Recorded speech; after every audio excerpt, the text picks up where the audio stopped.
Hi అండి, ఈరోజు నేను బంగాళదుంప మొలిమేక కర్రీ చేస్తున్నానండి. దీనికి కావాల్సిన ఇంగ్రీడియంట్స్ 2 టమాటోస్, 2 పచ్చిమిర్చి, 2 ఆనియన్స్, కొంచెం కరివేపాకు, కొంచెం కొత్తిమీర.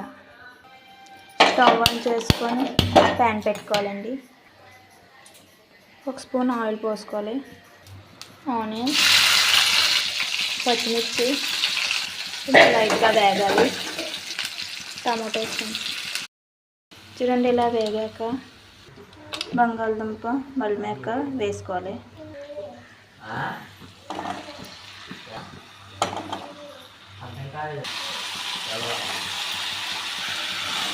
ఇలా వేసిన తర్వాత ఒకసారి కలుపుకోవాలి. ఒక 5 మినిట్స్ ఇలా మూత పెట్టుకొని మగ్గనివ్వాలి. 5 నిమిషాలు మగ్గిన తర్వాత కొంచెం ఉప్పు, 1 స్పూన్ కారం వేసుకొని ఒకసారి బాగా కలుపుకోవాలి. చూడండి, ఇలా కలుపుకోవాలి. కలుపుకున్న తర్వాత 1 గ్లాస్ వాటర్ వేసుకోవాలి.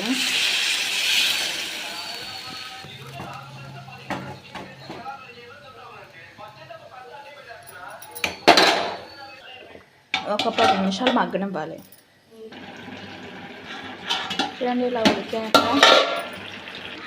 కొంచెం కొత్తిమీర వేసుకొని సర్వ్ చేసుకుంటే రెడీ ఉంది బంగాళదుంప మొలిమేక కర్రీ.